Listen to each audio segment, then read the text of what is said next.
好誇張啊！現在才幾點？5點52，就已經一堆衝刺在去門口排隊了。久違的，我們又來到日本環球影城啦！剛好今年2026不僅是日本環球影城迎來25周年，超級任天堂世界也剛好滿5周年哦。這次啊，我們還挑戰了園區內的小遊戲，結果被我們抱走了一堆娃娃。究竟我們這麼高勝率的訣竅是什麼呢？嘿嘿，就讓我們繼續看下去吧。Let's go！ 找到了。2、1 ，Go！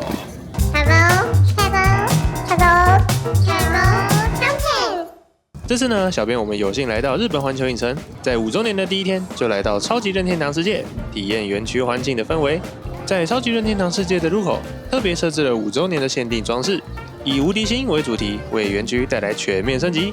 從今天起到2027年的1月11號，有一系列5周年限定的周邊跟美食，任天堂的粉絲真的不要錯過啊！首推這款周年紀念無敵星爆米花筒，不只會發出五彩的光芒，仔細聽，它竟然還自帶無敵星的 BGM 只要晚上陪着它在園區走動，你絕對就是全場目光的焦點。可以與園區內問號磚塊互動的周年紀念能量手環，是利用原本馬里歐的款式修改成獲得無敵星後的彩虹漸層塗裝，絕對是小編這次必收藏的項目之一。是耀西耶！隨着歡慶5周年的到來，這次耀西首度出場，加入了迎賓陣容，和原有的固定班底馬里歐、路易吉、碧姬公主、奇諾比奧一起在園區內與大家相見歡啊！但是老實說啊，小編現在才發現，原來之前登場的角色一直都沒有耀西耶，可能是耀西冒險搭了太多趟，下意識覺得耀西已經在任天堂園區內出現過了吧？前年啊有新角色東崎剛登場，今年則是換成耀西，那未來是不是可以期待一下讓庫巴也登場呢？搭乘完耀西冒險後，我們聽說啊可以跟工作人員拿限定的貼紙，只要出示無敵星爆米花筒，或者是跟工作人員一起比出星星手勢，又或者是拍下園區內的星星標誌，就能夠獲得這張5周年的限定貼紙哦。也是個蠻有樂趣的小體驗啦，嘿嘿，難得拿到的貼紙啊，當然就是要貼在爆米花筒上啦。除了5周年限定的周邊，來商店逛逛，意外的也會發現很多驚喜。奇怪，去年來的時候真的有看到這些帽子嗎？完全沒有印象哎。接着逛一逛，我們就逛到了可以吃餐點的奇諾比奧咖啡店。店內5周年的美食有2款：超級任天堂世界的周年蛋糕與無敵星紀念拼盤。蛋糕的話是4人份，上面撒滿了五彩星星，畫面整個超繽紛的。一群人一起吃一份蛋糕，哇，超有氣氛的啦！無敵星紀念拼盤的內容豐富多樣，有炸雞、薯條、沙拉、星星麵包，還有草地千層麵。說真的，來園區只要吃這盤就真的很滿足了。視覺味覺絕對都是滿分，以防未來5周年活動結束之後啊，難保餐點還會不會延續，大家趁今年趕快來點一份吧。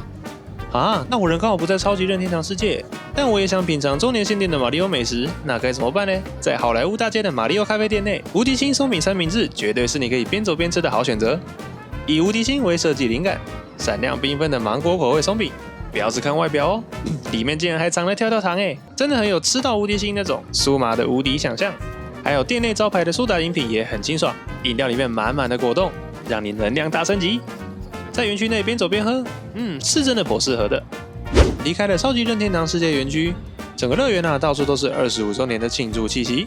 難得的25周年啊，當然也有25周年限定的周年紀念美食啦。我們現在嘗試了這款跟 Q 幣聯名的美乃滋瓶身包子，外形真的是美乃滋的瓶身超幽默的啦。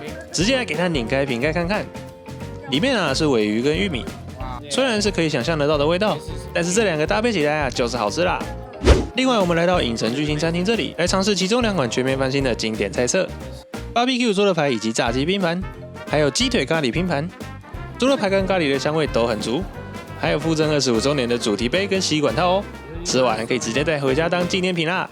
說到紀念品，我們就這麼剛好走到這間25周年的紀念品專門店。果不其然，內部充斥着不同角色的25周年紀念裝飾。這裡的角色超齊全，品項也很多，是不是也有大家喜歡的角色呢？哇，所有角色都穿上了閃閃發亮的繽紛服裝，不止可愛，還超級值得紀念的吧？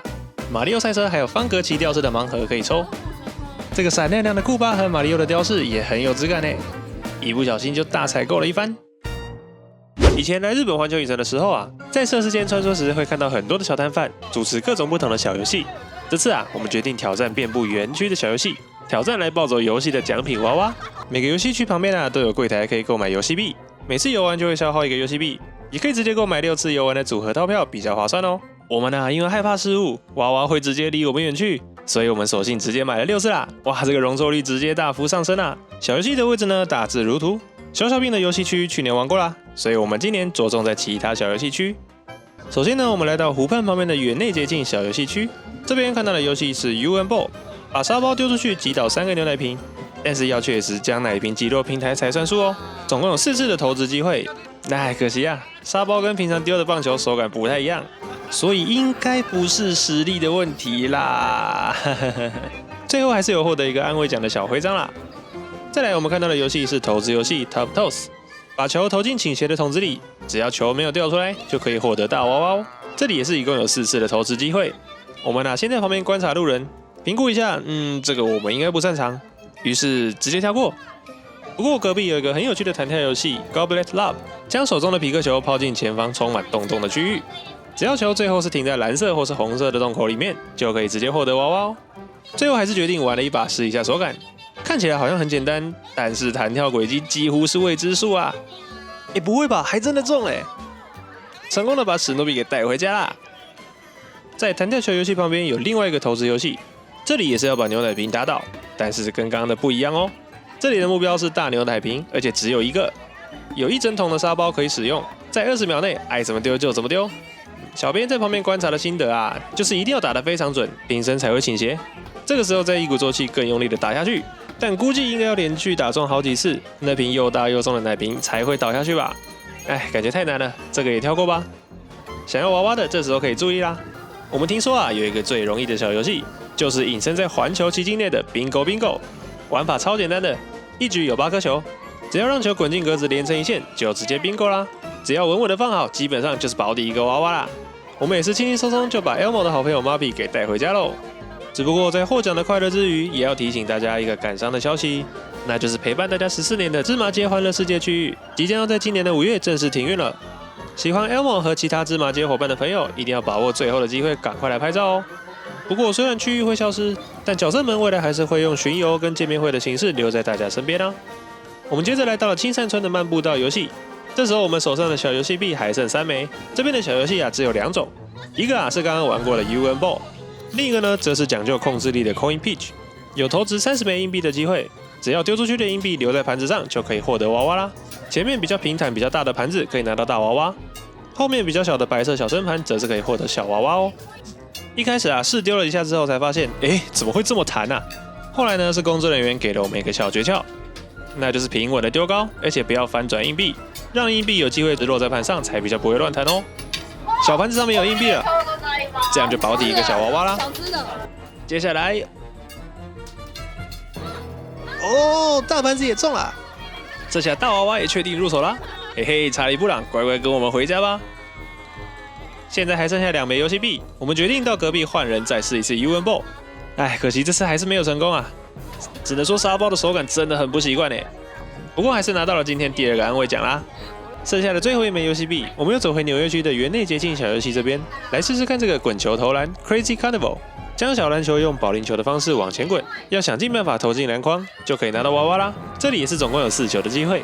玩法說起來簡單，但是執行起來，好像就有點難度了耶。籃球有一點彈，力道不太好拿捏，可惜最後沒有成功啦。再喜提小徽章一個。